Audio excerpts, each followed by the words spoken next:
बोनेकर family vlog या आपल्या YouTube चॅनलमध्ये मी तुमचं मनापासून स्वागत करतो. तर माझ्या ताईला मी बोलून घेतलं आहे. कारण की मदतीला घरात कुणीच नसल्यामुळे तिला बोलावून घेतलं. तर आज सकाळी-सकाळी मी धुतली आहे माझी गाडी. खूप घाण झाली होती. तर याला सकाळी-सकाळी मी आज वॉश केली. आज रविवार असल्यामुळे. त्यानंतर आज ताईने सकाळपासून घरातलं तिनेच सर्व काही आवरलं आहे. सर्व काही आज आवरून झालेलं आहे. ती नाश्ता आता बनवत आहे सगळ्यांसाठी. तर पाहूया तिने काय केलंय. तर तिने केले आज हरभरे जे भिजवलेले हरभरे असतात. तर एक नाश्त्यासाठी तिने हरभरे बनवलेले आहेत. त्याच्यावरती फरसाण, कांदा, टोमॅटो खूप छान लागतो तो पदार्थ. तुम्ही नक्की ट्राय करा. तर ही आहे माझी ताई, की जी सोलापूरला राहते.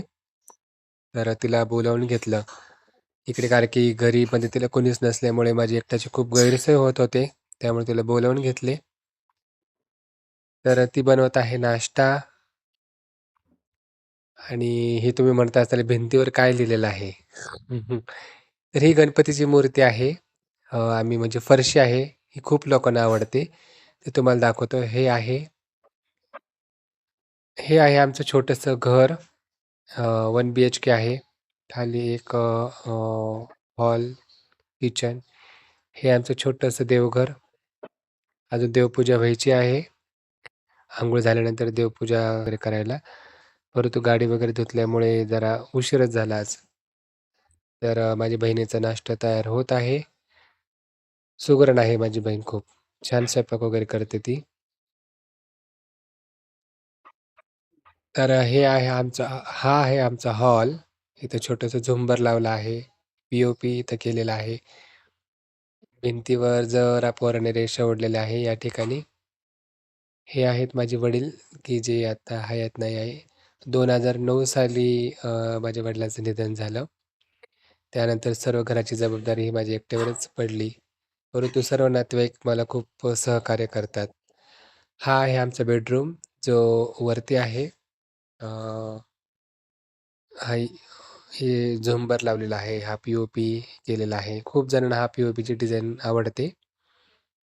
हा फळा आहे. श्रेयांश आणि शौर्य याच्यावर लिहित बसतात.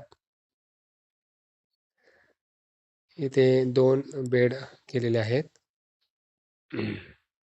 ही झोळी आहे मुलांना झोपण्यासाठी वगैरे. कारण की झोळीशिवाय शौर्य नाही झोपत. तर त्याला झोळी कंपल्सरी लागते. तर ही आहे आमची रूम. थोडा आता सध्या पसारा आहे घरामध्ये. मी रँडमली तुम्हाला दाखवलंय. काहीच आवरलेलं नाही आहे. जशी रूम आहे, तशी रूम तुमच्या समोर मी दाखवली आहे. हे आहे टेरेस. टेरेसवर झाड याचा एखादा नंतर ब्लॉग तुम्हाला मी नक्कीच दाखवेल. तर हे असं होतं आमचं छोटंसं घर. मदतीला बोलावून घेतले बहिणीला आणि तिचं झाला आहे नाश्ता तयार. तर आम्ही आता हा नाश्ता करतो फस्त. तर भेटूया आपण पुढच्या व्हिडिओमध्ये. तोपर्यंत धन्यवाद.